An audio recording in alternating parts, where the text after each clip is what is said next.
未来日記ラジオ。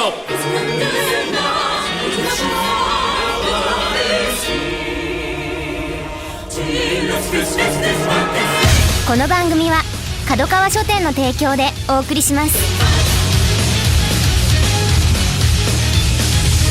はい、始まりました未来日記のラジオ瓜生みねね役の相沢舞です。はい、そして平坂よもつ役川原義久です。はい、以上この2人で番組を進行していけると思いますいけると思います。なんで急に不安になってんだよ。よろしくお願いします。出だし大丈夫でした？大丈夫だったんじゃないの？未来日記ラジオ、未来日記ラジオね急にキャラクターで言いたいって言い出すもんだからこちらもなんかチューニング合わせるの必死だったよ。あんまりね、どんな。いや、可愛かった可愛かった可愛かった。ミネネだったよ。ミネネでした。大丈夫でした？絵がないとミネネの声出せないとか急に言い出すもんだからお父さん不安だったよ。だってなんか絵がないと結構なんていうんですか、繊細なチューニングをしてるんですよミネネって。そうなの？普段やらない感じ。いや、じゃあ今ちょっと繊細にもう一回ミネネしてみよう。なんでやだよ。もうちょっとだって未来日記ラジオだよこれ。はい、もうちょっと後の方でやりますよ。あ、そうだねそういえばさ、なんかこれ、なんかラジオにDVD につくんだっけ？はい。でボリューム6の方で富樫ちゃんと村田ちゃんがやったらしいんだけど、あの時に勝手にあいつらさタイトルつけてたらしいんだよ。おお。なんだっけ、なんかラブラブ日記なんかねラブラブラジオだかなんかが言ってたけどさユノの俺らもその路線でなんか勝手にラジオの名前をつけるかこれ。あ、いいですね。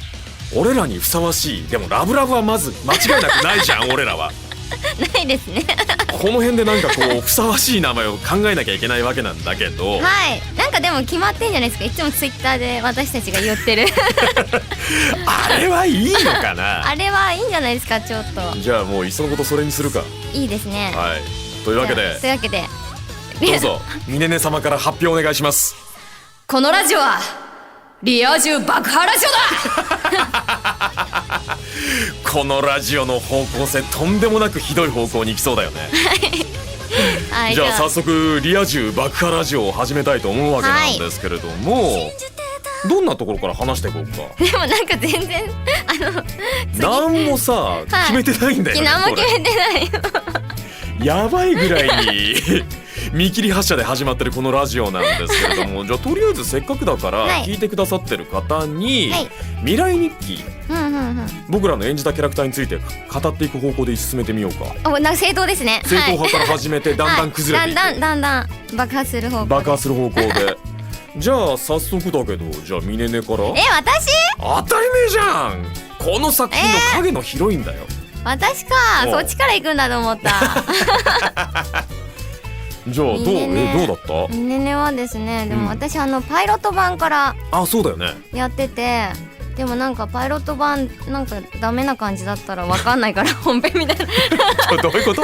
いろいろ不安になってきたんだけどなんかね、どうしようと思ってしっかりやらなきゃって当たり前なんですけど、ただ最初にこのミネネの役、をやるってなった時にどうできんのかなと思って。結構難しい役だよね。本編の収録が始まるまで半年ぐらいあったのかな。パイロット版が結構早かったんで、もうすっごい悩んでた。ミネネとはみたいな。なんで爆発させてるんだろう。なんだろう。バックボーンも難しければさ、なんか最初出てきたキャラクターからどんどんなんかこう意味合いが変わってくるじゃない。そうなんですよね。結構ミネネ自身が変わっていく感じで、最初はもうでもそんなに暗くもないし、そうなんだよね。そう、このあっけらかんとした感じは何かを通り越してしまったのかしらみたいなじゃあなんかありきたりな話でなんだけどさ、ミネネやってて楽しかったところとかはどっかある？でも結構全編通して楽しかったですね。いざシナリオで上がってくると、天然っぽいというか。そうね。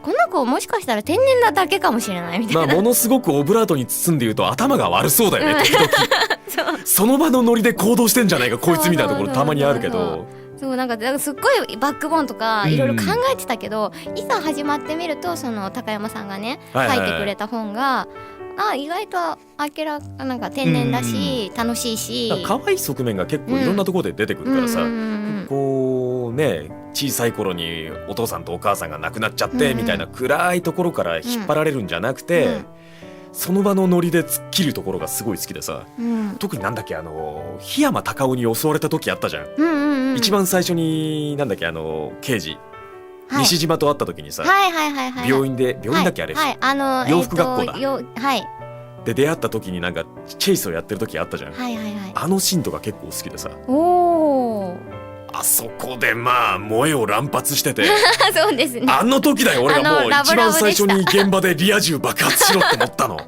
あれラブラブだったな、楽しかったなくそーと思ってさその時西島やってる石井さんのまあ笑顔がもう憎らしくて憎らしくて、石井さんも天然ですよね。天然だねいや本当にね、間違えちゃったとかマイクの前で言う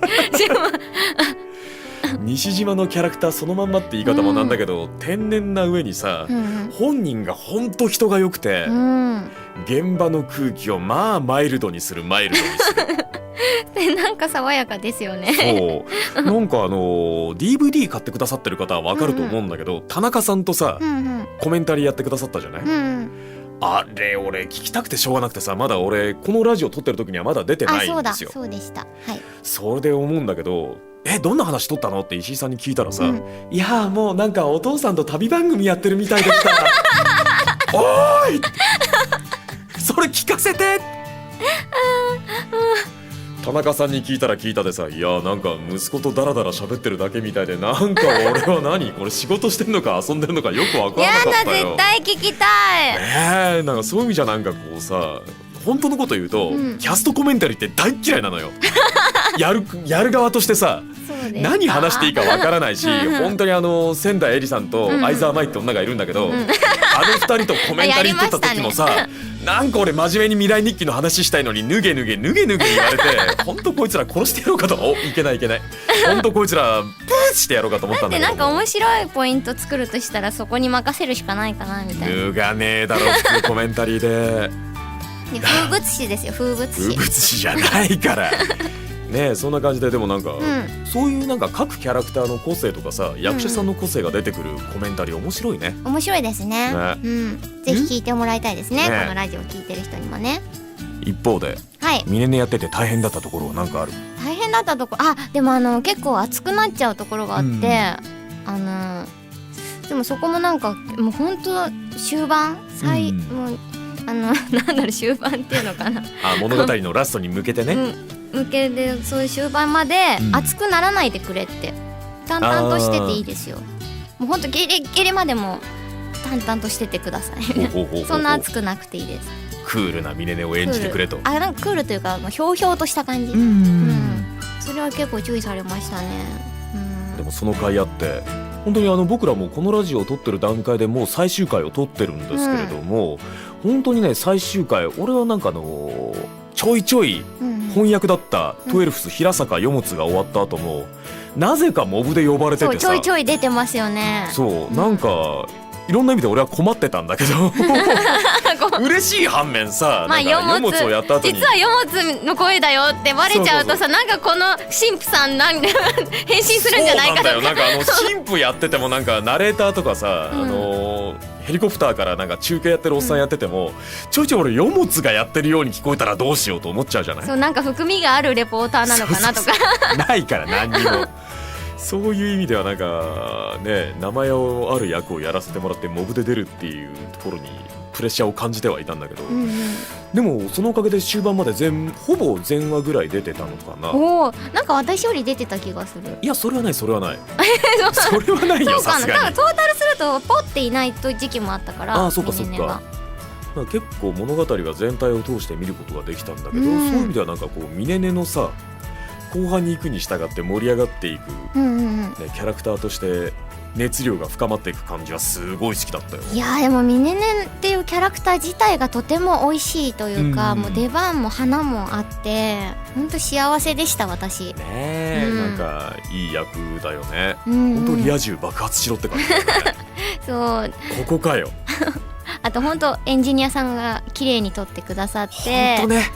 いやもうこの話なんか俺コメンタリーでも言ったんだけど、エンジニアさんがもうね、びっくりするぐらい頑張ってくれてて、この作品って、いろんな効果音ってなんかアニメーションをさ面白くするための出しの部分だと思うんだけど、もうね普通のエンジニアさんが働いてくださる分の倍ぐらい働いてくれてた、加藤さんっていう人なんだけどね。加藤さんね、もうほんといや何がすごいってね、ここを一段褒めたいと思う、褒めたいって言い方すると上から目線であれだけども嬉しいなと思ってたのは、なんかエンジニアさん加藤さんの上司の人が、もうちょっとコンパクトに働けよっていうぐらい働いちゃって、怒られたっていうぐらい、ね、すっごい時間かけてやってくださってね、徹夜で音つけてくれたって話聞いた時に、俺もう打ち上げの時に泣きそうになってさ。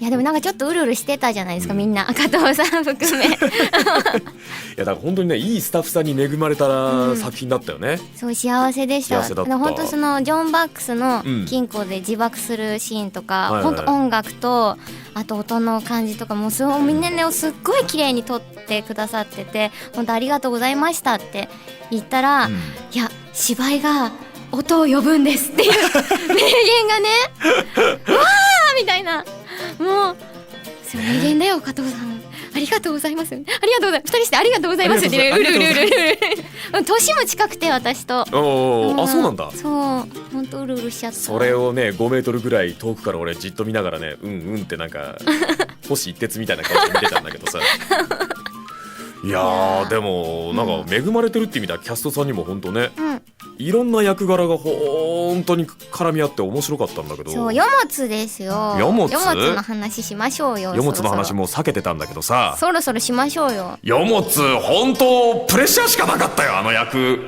なんかエコーかかったよなんでエコーかかった今びっくりしたわ。いやーなんだろう、俺なんか声がでかいし、このラジオでなんか俺ばっかり喋るような形になるとあれなんだけど、いやよもつね、なんか初めの時に、未来日記決まりましたよって言われて、その時に役を言ってくれればよかったんだけど、直前まで俺役を教えてもらえなくてさ。いやだって他になくないですかどうすんだよ俺が関さんやってた戦場マルコだったらやだやだ言うなおいねえ高坂王子だったかもしれないわけでしょ。いやよもつでしょ。いやよもつか俺。よもつ、私原作読んでて、そのほんと半年ぐらい前に、よもつの声が川原さんでしか再生されなくていやだってね、それこそ S の先生とかにさ、お話をする機会があって、いやぶっちゃけた話12どうだったんすかって話をしたわけよ、そしたらいやあの声とは予測がつきませんでしたねって言われたぐらいで。そうなんだ、へえそうなんだ。そうで、でもありがたい話でさ、アニメ終わった後にね、平坂はああいう声だったんだなって納得がいきましたって言ってもらえたらすごい嬉しかったんだけど、でもさ、原作この役ですって言われた後に原作もう一回読み直してさ、平坂を見た時に絶望感しか湧いてこないわけよなんで全身タイツだよでなんか奇妙な格好をしながらさ、もう漢字とカタカナが入り混じってさ、これはロボみたいに喋ればいいのか感情ないみたいに喋ればいいのかってなんかもう予測もつかない中現場に行ってさ、何通りも何通りもなんか頭の中で繰り返しもうよもつどんななのこいつって思って、そんなにセリフ数トータルとしては多くないのにインパクトがあるし、難しいですよね。しかもなんか変な話だけど、原作の段階からおもろいじゃんあの人。面白いですね、でアニメになった時面白くなかったら全部俺のせいじゃん。そうですねそうですね言うたぞこの女もうそのプレッシャーが半端なくて、あとみんななんか川原さん何やってくれんのかなっていう空気じゃないですか。もうスタジオがニヤニヤニヤニヤみたいな。橋さんとかもうほんと嫌だったあの人やってくれんでしょみたいなほんとさ現場行ってなんか一発目がなんかなんていうの神殿じゃないけどさ、そうデウスエクスマキナのところに行って全員揃うシーンがあったじゃない、ありましたね。あのシーンで本当各キャラクターが一言ずつしか喋らないっていうシーンで、それぞれがキャラクターの特色を出さなきゃいけないという時に、それこそかまどやってた今野さんですよ、もう一言ダワさみたいなこと言って帰っていくだけのあの人がだよダワさ本当にあの人がさ嫌な感じだよ本当あの女、もうあの女言い過ぎだけどしかも先輩なんだけどさ川原くんもあれで終わるとかないよねってもう休憩時間とかに言ってくんのよ、テスト終わった後にアニメ撮る時にはテストと本番ってあって、まず一回なんかみんながどういう風にやるのかなってやった後に本番を撮るんだけど、テストの段階で川原くんの読むつあれっていう感じで話しかけてきて、しかもなんかプロデューサーの伊藤さんとかがさ、川原くんさ、川原くんあれかなっていう言い方をしてくるわけよ。本当スタッフ全員なんか俺の敵だと思って。挙句なんか名倉さん、音響監督の名倉さんが、川原さんいろいろなんか考えてきたと思うんですけども、川原さんは川原さんでやってくれればいいんだよ。お前この絵とこのキャラクターで川原さんでやってくれって俺どういう人間だと思われてんだよと思うじゃん。でもみんな納得してましたよね。あ、そうだよね。だから俺もうキャスト全員的だと思ってたんだけどさ。挙句なんかその話が出てからさ、自分のキャラクターが橋さんの隣で喋ってたのよ。で、川原のセリフが変わるんだったら俺ももう一回やり直さなきゃいけないよなって言い出すから、いやもうお願いですから橋さんも橋さんのジョン・バックスでもうそのままで言ってくださいって言っても、お前芝居ってのは呼吸だろ、会話なんだからお前が変わったら俺も変わるんだよ。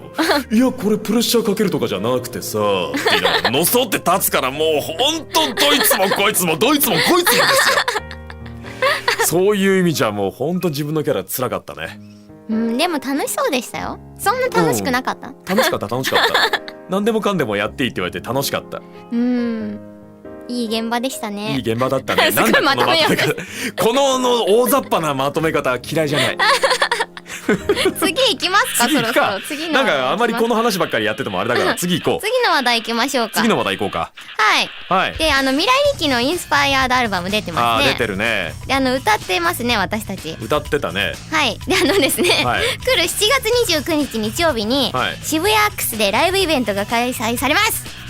今もう声優相沢舞が完全に原稿読んでる喋り方だったけどもね、7月29日やるね。はい、やりますね。なんとですね、今日初めて聞いたらしいんですが、川原さん歌うらしいんで皆さん見に来てください。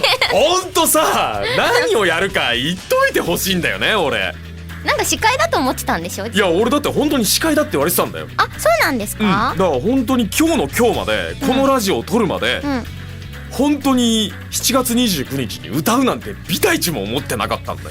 でもせっかくあんな素敵な歌あるじゃないですか。12 5みたいな。お前聞いてないだろ。聞いてる。聞いてる。どこにも12 5なんて点ところは出てこないよ。本当にびっくりするわ。でもなんかさ、本当にぶっちゃけトークをしていい？はい、どうぞ。CD 発売されてから多分今2ヶ月ぐらいが経過してると思うんだけど、CD のカンパケもらってなくてさ俺自分がどんな歌を歌ったかの完全版を聞いてねえんだよ。あげてくれよ。すぐ持ってきてください。渋谷のアックスで歌うっちゅうなら俺に資料をくれよ。まず泣いていいよね俺これ。なんか12はなんか苦境に立たされるところから始めようと思ってんのスタッフさんは俺のこと。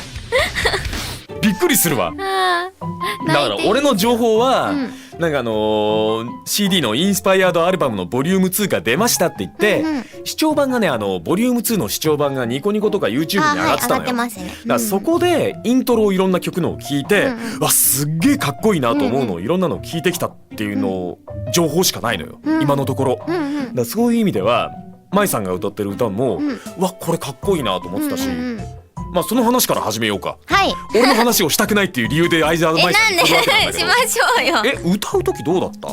歌う時ですか。歌う時はもう結構なんて言うんですかね。私自分で返しを聞いて、納得いかないともう一回お願いしますみたいな感じで。アーティストだね。いやそんなでもなんか挙句の果てに挙句の果てにシビアになりすぎですって言われて大丈夫ですからみたいな。大丈夫だから。そこまでこだわってるからあれができたって感じなんだ。いやでもなんかこのミネネの声っていうのが、なんかだんだん後半疲れてきちゃっておい撮ってたらぶっちゃけすぎだよ。なんかちょっと細くなってきちゃって、もう一回いやもう大丈夫ですって言われていやでもね、でもぶっちゃけた話もうインスパイアドアルバムのボリューム2は持ってる？持ってない。でも買うスタッフさんでも2は出てないから買います。ボリューム1の方でね。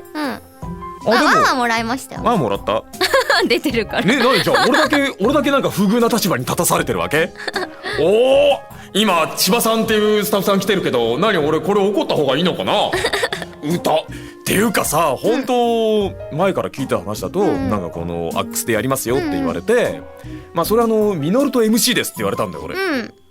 ミノルと MC ってミノルだけでいいじゃねえかと思ってじゃあミノルと一緒ってことは俺トゥエルフスの格好でもすればいいのって話をミノルとしながら、分かったよ、じゃあ俺いつも通りバカなことやってミノルに突っ込まれればいいんでしょみたいなふてくされた態度でいたら、ふてくされた態度でいたわけよ。そしたら今日舞さんからさ、歌うんですよねって言われて、いやまさかそんな俺が歌う言うてもって言ったら千葉さんから歌いますよ歌いますよ俺もこの業界でまだしばらく生きていきたいなと思うから、別になんか自分の両手についてる拳は使わないつもりで生きてるんだけど、さすがに今回ばかりはこの拳を叩きつけようかなと思ったんだけどさまだ時間ありますからまだね、まだ歌うチャンス衣装も用意する時間もありますからあれでしょ、なんか顔くり抜いたあれトゥエルフスで出てくれるでしょ。舞さん俺にトゥエルフスの格好をしながら歌えっていうのだって全身タイツとか普段も着てらっしゃるじゃないですか誤解を招くような言い方するのやめてもらえないかな着てません？まあちょいちょい着てるけど、ちょいちょい着てますよね。いやちょっとね舞台をたまにやるんだけど、その舞台が今回高坂王子をやってる白石稔とやってる舞台なんだけど、コメディの舞台が多いのね。やってる舞台中ほぼ 100% 俺黒い全身タイツを着てて、もう全然じゃないですか。もうタイツ王子ですよ。おー待てよお前あげますよ称号その称号もらっても嬉しくないわい。でそんな話をしてたらさ、それこそねスタッフさんからも「河原くん腰回り測ってくれたらベルト作るよ」みたいなことも言われる。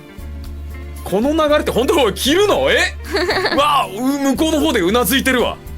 わかりました。じゃあなんかこの即販 CD を聞いてくださってる皆さんに宣言しますが、渋谷アックスでは私全身タイツでトゥエルフスの格好で歌います。はい、これ結構流れるらしいですよ。店舗とかで。何や DVD 特典だけじゃなくて店舗でも。おいなし、今のなし。おいじゃあ、ミネネもミネネの格好だよ。なんで釣られてそんな宣言しないといけないんですか？いやしようよ。しませんよ。ファンは何を望んでると思うんだよ。しませんよ俺は許さんぞ君。だって衣装誰が用意するの？勝彦さんじゃねえ。高山さんじゃねえ。高山さん用意してくれそうじゃないか。いやだから言ってんだよ。いや俺思うに、衣装はどんなね、それこそ変な話だけどさ、さっき言った西島と追いかけっこした時あるじゃん、服飾学校のところでさ、だから舞さんは、フリフリのドレスを着て、で歌歌うの？フリフリのドレスを着て、眼帯をつけて。眼帯は結構歩きづらいからやだなちょっと待って青鬼プロダクション相沢舞、お前トゥエルフスの頭つけて歌えって言ってる人間が眼帯つけると歩きづらいってお前自分だけいい子でいたいのか。遠近感がね。そうね、頭に丸をつけてる俺は遠近感もクソもないわいおかしいおかしいとか普通に感想言っちゃった。俺なんかすごいこのラジオ疲れてきたんだけどなんだろうね。頑張ってください。とりあえずなんか歌の話もちょっとしとくこれ。歌の話いいかもライブやりますって話だけすればいいか。歌の話しましょうよ。その歌ってちょっと。おーなんかほんとなんだこの2人でラジオやるって言った人俺だけ被害に遭うみたいなラジオ構成どうにかならんのかね。歌ってどこから歌えばいいのかねこれ。サビじゃないですか。やっぱなんだろう今すごい放送事故になるぐらい沈黙が流れそうだったんだけどいきますよ。いやイントロないと歌いづらいねこれ。なんでそんな贅沢言ってるんですかなんだ急に強気だぞ歌ってください。はいいきますよ。2、1、9ろくでもないなんて言わせないさ、全身タイツ、全身グローブ、全身グローブってなんだ。いきなり歌詞間違えたぞ。あれ嘘、今歌の最中じゃなかったんだ。Go go go go go go 12 fools みたいな歌です。なんだ、終わり終わり。いや、いい歌ですね。もうほんとなんかね、歌詞カードなくて間違えるのが怖いからなんか歌えなくなっちゃった。いやでもね、さすがいい声。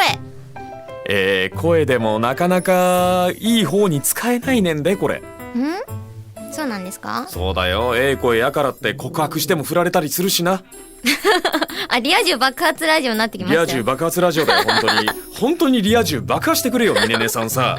ね、爆発してくださいって。ミネネのまあせっかくだからさ、未来日記ラジオじゃん、はい、ちょっと各キャラクターにのっとった会話とかもやっぱちょっとしとこうよ、せっかくリスナーさんもいるわけだからさ、ということで、ミネネの立場から、はい、今の世の中に対し、何？そういうこと？リア充爆破なトークお願いしたいと思います。何それ、びっくりした。私各キャラクターっていうからユッキーとかユノとかにスポット当ててくるのかと思って。でもいいよ、各キャラクターに対してでもいいよ。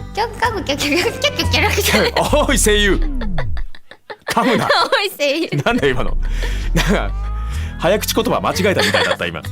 いやでもほんとユッキーというのは爆発してほしいですね。ねえ、あいつらなんかイチャイチャチュッチュイチャイチャチュッチュしやがってさ、あれの果てになんかこう作中でもなんかイチャイチャが過ぎて抱き合ってたぞあいつら。ねえ、何なんですかねこのイチャイチャ。イチャイチャなのかイチャイチャじゃないのかわかんない。わかんないけどさ、ミネネとしてどうよ。いやどうなんでしょう、爆発してほしいですね。それ相沢舞だろ。それ相沢舞だろ。じゃあミネネとして聞きたいんですけど、ミネネとして、はい、ファーストとセカンド、お前ら一度は爆発してこい。そんなテンションなんだ。びっくりしたっていつも思ってた。でもそういう意味では俺西島とミネネも大概爆発しろと思ってたけどね。じゃあ4文字で言ってください、爆発しろね。どっちの？どっちの？2人でいいんじゃないですか、2人に対して。2人に対してね、私西島さんは少しやりすぎたと思います。爆発すればいいのに。終わり？ひっそりひっそりひっそりだな。ひっそりだ。だいぶひっそりだよ。これ店頭だからもっと貼ってくださいよ。そういう理由なんだ。でもね、本当はでも俺善人だからさ、善人だからさバカとかあまりしたくないんだよね。そうなんですか。本当にはね、それはあれでしょ、人の目が気になるからでしょ。本当は爆破してほしいんでしょ。爆破してほしいよ。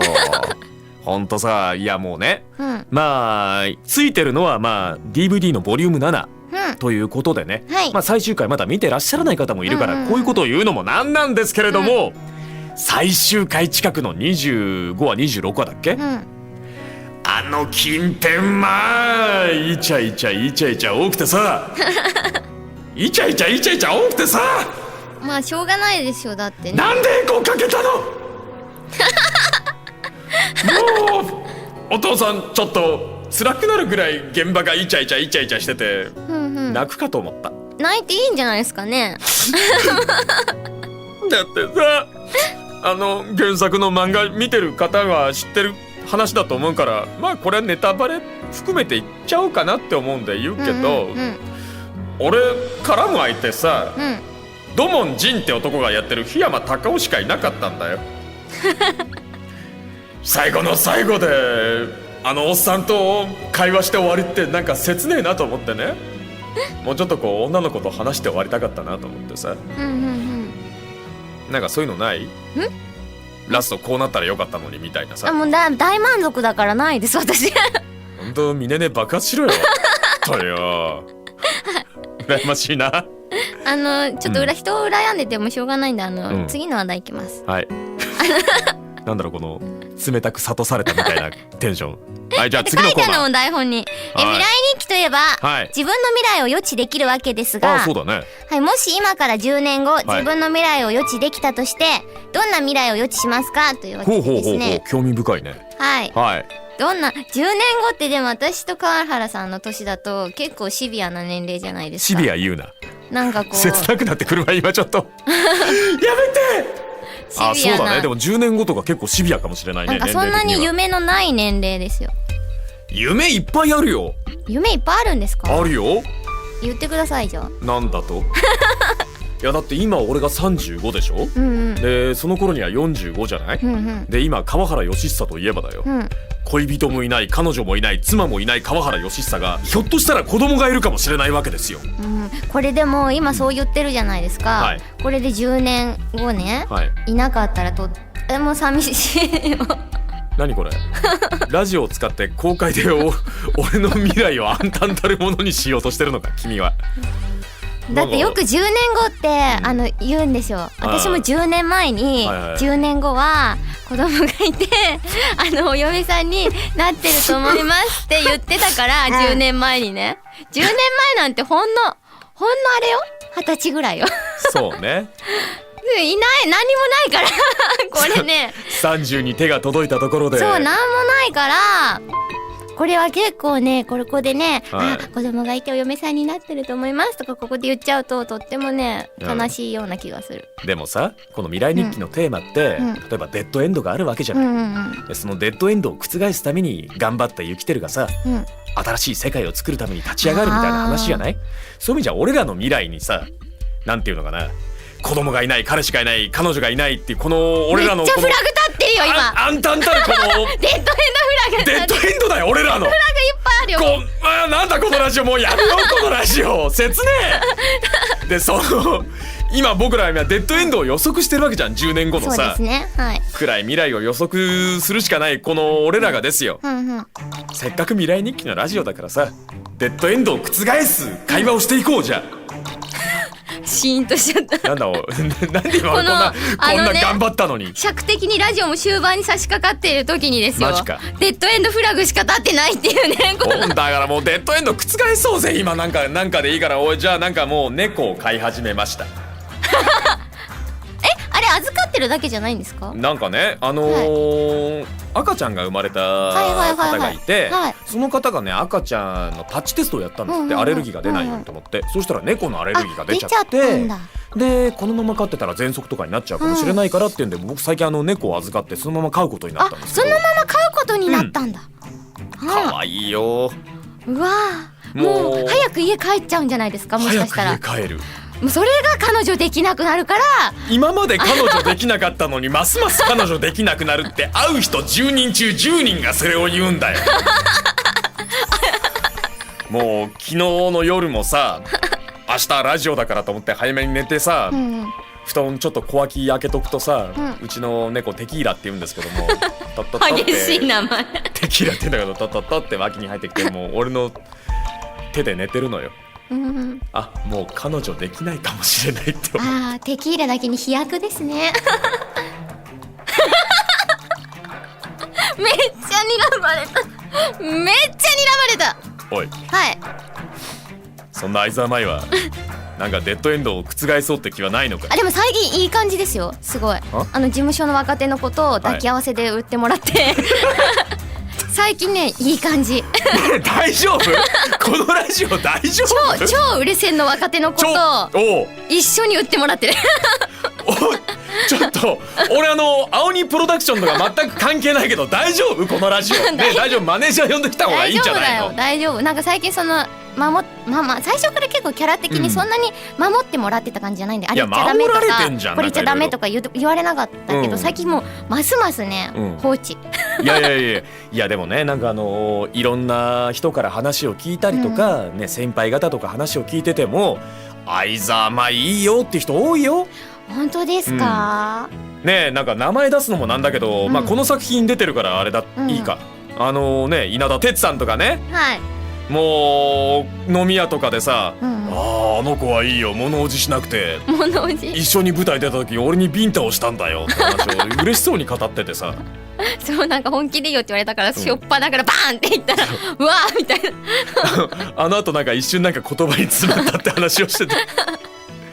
いやだから本当に、いや愛されてんじゃん、いろいろと。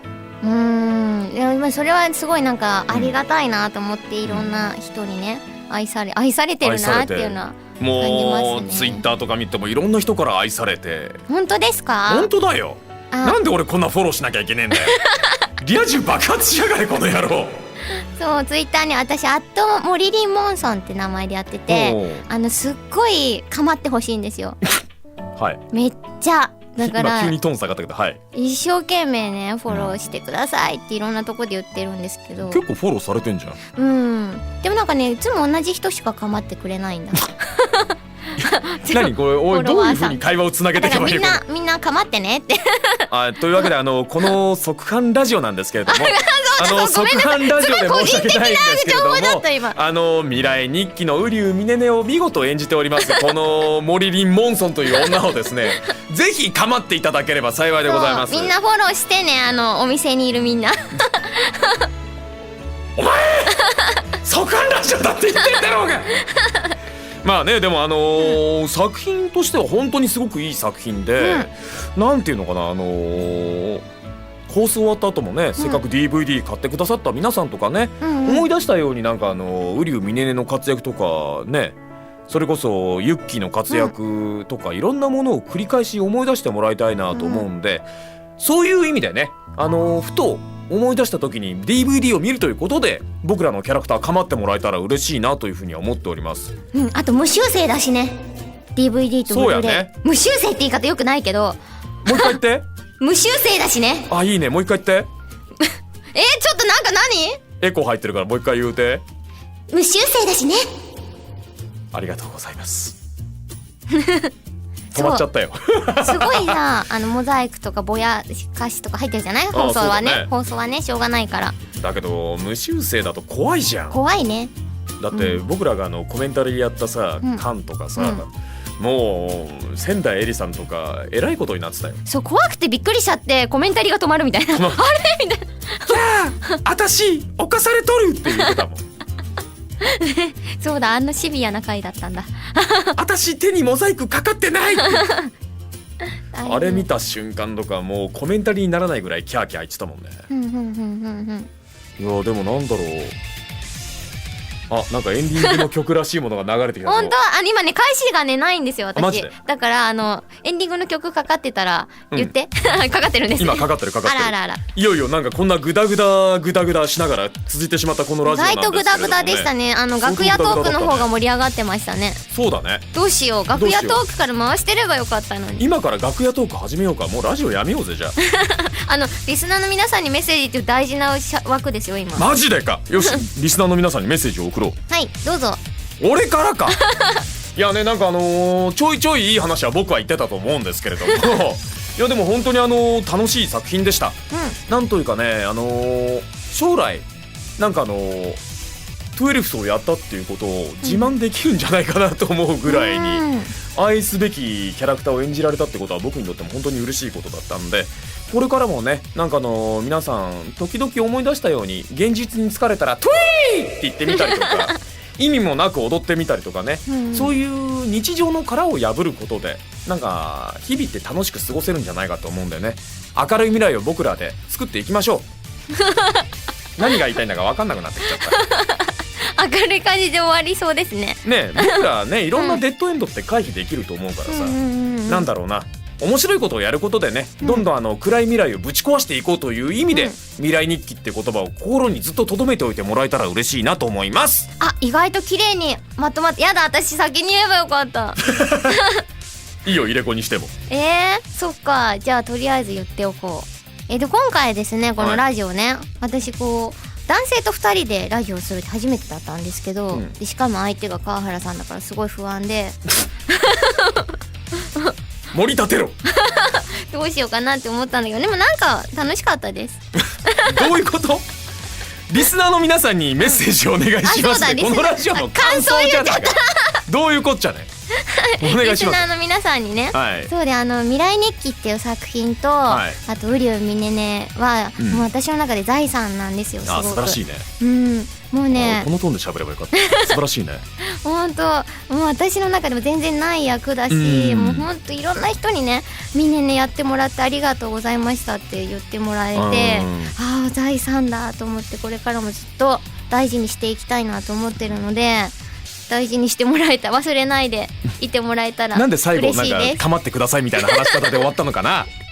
嬉しいなね、でもなんか本当にリスナーの皆様には感謝の言葉しかないっていうことがね、2人には共通してるところだと思うので、本当に愛されてるキャラだからね、私たちのそうだね。でも本当にね愛されてるって意味では、もう作品全体を通して思うんだけど、各キャラクターが本当にねそれぞれの形で愛されてるっていうのはね、本当すごい作品だなと思う。どうかね。どうかねってどうかね君。どうかね。いや思いますよ、本当に思うね。こうやってイベントもこれからであるし、あとねドラマとかも始まるし、始まってるかも、もうね本当愛されてて楽しいです。楽しいね、なんか締めとしてどうしようね。どうしよう、これ締めじゃないの今の。これ今の締めか。俺なんだ今じゃあデッドエンドが立ってたのか。じゃあ次はライブでお会いしましょう的な締めでいいんじゃないですか。そうだね、そうするか。はいでは次はライブでお会いしましょう。グダグダだなこのラジオ。はい、お相手は瓜生みねね役相沢舞と平坂よもつ役の川原義久でした。この番組は角川書店の提供でお送りいたしました。トゥリーって言っとけばいいと思ってる川原義久でした。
特販ラジオおまけコーナー。あれ差し込みじゃなくてもう作っちゃうんだコーナー。はい、というわけでねもう差し込みと言われながらも勝手にコーナーを作るというね強引な手法でお送りします。もうやったもん勝ちという意味ではね、勝利は正義。はい、今ねこうラジオ撮り終わってちょっとあの話したかったなって言うから、じゃあどっか入れてもらいましょうって言うんでね、回ってるんだけど今おまけコーナー作っちゃったんだ。作っちゃったよ。だって話足りないんだもん、いろいろ。いや話してくださいよ。なんかフリートークみたいに話したら意外とグダグダだったから、なんかしっかりしたコーナーも作っときたいなって思ったんだもん。どうぞ話してください。いや、なんかさ、収録中の話ってコメンタリーとかでいろいろ話すけどさ、なんか僕らが話してるコメンタリーって例えばね345だったっけ456だったっけ、とにかく担当したコーナーの裏話ぐらいしかできないじゃん。そう、コメンタリーだとね画像映ってて、そういう意味ではさ僕らしかできない、なんか収録中の裏話的なことをリスナーの皆さんに聞いていただけたら楽しいんじゃなかろうかみたいな話で、このグダグダなラジオのね、一服の清涼剤的な意味で、なんかこう裏話をしたら楽しかろうと、ということでこのコーナーを設けてみました。じゃあ行ってみましょう。行ってみましょう、というわけで面白かったあの話NG コーナー。NG なの？NG っていうか、まあさっきも話したんだけど、まあアニメーションの収録ってさ、テスト本番って言って、まずどういう風に芝居のプランを立てて、こういう風に本番をやりましょうっていう、まあ監督さんと役者さんとのコミュニケーションを取ってやるじゃない？まあそのテスト中にさ、意外とみんな遊ぶんですよ。遊びますね。遊ぶね。まあ平坂自身も遊んだし、峰音も時々遊んだりしてるし、まあただね遊びという意味では一番遊ぶのがベテラン人です。ですね。そういう意味ではね、それこそデウスエクスマキナをやっていただきました若本さんであったりとかね、あとジョン・バックスをやった橋さんとかはそうなんだけど、まあ橋さんの遊び方が面白い。すごいですね。僕らがやってるボリューム7なんて多分そうだと思うんだけど、あれかまどとさ、ジョン・バックスがなんかこう会話するシーンがあったじゃん。あそこのシーンでお前の未来日記はどこだって言いながら、かまどが脱ぐシーンがあったじゃない。あのシーンで多分皆さんが聞いているバージョンって、橋さんがさ、ジョン・バックスがなぜ脱ぐって淡々と突っ込んでたシーンだったんだけど、あのシーン実はさ、テスト中の橋さんはガチギレでシャシェルシャブってカッ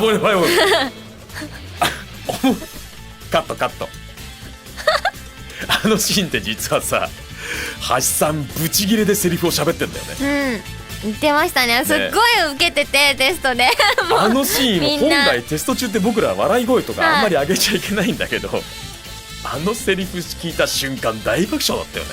爆笑でしたね。もうスタジオが、あれ本番もちょっとあれ良かったんだけどな、脱いだ瞬間にジョン・バックスがキレ気味でなぜ脱ぐそのシーンを皆さん想像してみてくださいよ。もう笑いこらえろっていう方が難しいよね、あれ。ね、そういう感じのさ、なんかミネネ的に面白かったシーンとかなんかある？面白かったシーンはないんですけど、ないないのかい。キクコさんがいらしてて、何役だっけ、お母さんね、ユノのお母さんのサイカさんだっけ。でキクコさんがいらしてて、で収録終わった後に私、まえちゃんの男の子初めて聞いた、よかったって言われて、女の子なんですっていう結構ミネネって一人称私なんだけどなんで男の子だと思われてたんだろうね。男の子だと思われてたでも家族ネタって意味ではなんかユッキーのお父さんお母さんと、ユノのお父さんお母さんが揃うってことが最後までなかったんだよ。でなんかご両家が、ようやく今日はなんかご両親を紹介できると思ったんですけどっていうのが言ってるシーンとか結構面白かったね。村田ちゃんがね、村田ちゃんは大概現場でもユノみたいな人間でさ、そうユノだからさ、ご両家のご両親をって知ったこっちゃないって感じなんだけど、どういうこっちゃないのあとね、こんな裏話っていうかなんかただの雑談になってるけれども、ほんでユッキーのお父さんやってくださったね、おやっさんがまあ現場でも下水話をいっぱいしてくださっていいよねこういう生き方楽しいよねそうだよ、最終的に人間はパラシュートで生き延びなきゃダメだよみたいな話をずっとされててですよね、いやでもやっぱりそうですよねって僕らも言いながらさ、ゲスな芝居素敵ですよねってずっと言い続けてたら怒られた。田原くんとかさ、みのるくんとかもさ、あんまり人のことゲスゲス言っちゃダメだよあくまでも役柄なんだからさ困るんだよね。いやでも本当ゲスでしたよね。ゲスだったね、本当にゲスなお父さん最高だったそういう意味でなんかこう芝居上で好きだったキャラクターとか誰かいる？好きだったキャラクターですか？でも大体好きだったキャラクター誰ですかって言われるとヨモツとかあげるんですけど、誰かな？時間が欲しいな時間が欲しいんだこのつまんでもらえばいいかな。誰かな？そうね、誰かな？椿なんか可愛かったじゃん。椿さんはね、あれはなんだろう、幸せになってほしい、モザイク、モザイクじゃなくてなんだっけ、モザイクだっけ、キセ君の方もモザイクって言うんだっけ。外伝の方ね。外伝の方、外伝2冊出てるもんね。そう、外伝の方ですごい幸せになるんですよ、椿さんが。それやってほしいよね。なんかもう初恋の女の子みたいな話があって、あれはやってほしいんだよね。そうだからなんか基本的にどんなキャラクターにも幸せになってほしいと思うバックボーンがあるから、そういう意味ではどんどんそういう外伝的な話をやってもらいたいね。CD ドラマでもいいからさ、CD ドラマでもいいからさ、千葉さん。いや、高山さんが嫌がられた。書くんだよ。高山さんが書いてくれない。編集ねえ、いつかなんかそういう作品が出てくれたら嬉しいよね高山さんとかやってくれたら嬉しいよね嬉しいですね。強引に今編集点作ってね、今特定の個人名称を出したところ消したんですけれどもいやーでもね、もしやってくれるんだったら本当嬉しいよね。嬉しい。誰の話やってもらいたい？誰の話？でも、いやでもなんかミネネは結構やってもらってるんで、モザイクもちょいちょい入ってるんですよ、本編に。ちょっと違うんですけど、セリフ回しが変えてるんですけど、その美術服飾学校のシーンはモザイクなんで、あれちょいちょいやってもらってるんで。そっか。そういうんじゃ見たいのはあれかな、やっぱり外伝の椿かな、一番幸せになってもらいたいわ。でもね、警察で西島と働いてたシーンはずっと練習してたからそこのミネネじゃない優子ちゃんかな、一緒に働いてたシーンはやりたかった。そうね、イベントとかでできればいいんだけどね、軽くそういうシーンとかを一瞬だけ CD ドラマみたいな感じでさ、一瞬だけそういう各キャラクターのセリフができますよみたいなシーンが挟めたら嬉しいよね。なんかいろいろ企画したいですね。企画したいねというわけで、このラジオはですね、即刊ラジオの形を取りつつ、勝手に役者側の強引な要求をねじ込むというね恐ろしい形態でお送りし出しております。これどうなるんだろう。どうなるんだろうね、僕らが勝手に作ってねじ込んだこの勝手なコーナーはどうなるんだろう。どうなるんでしょうね。まあどうにかなるよどうにかなればいいな。というわけで、勝手に作った裏話のコーナーでした。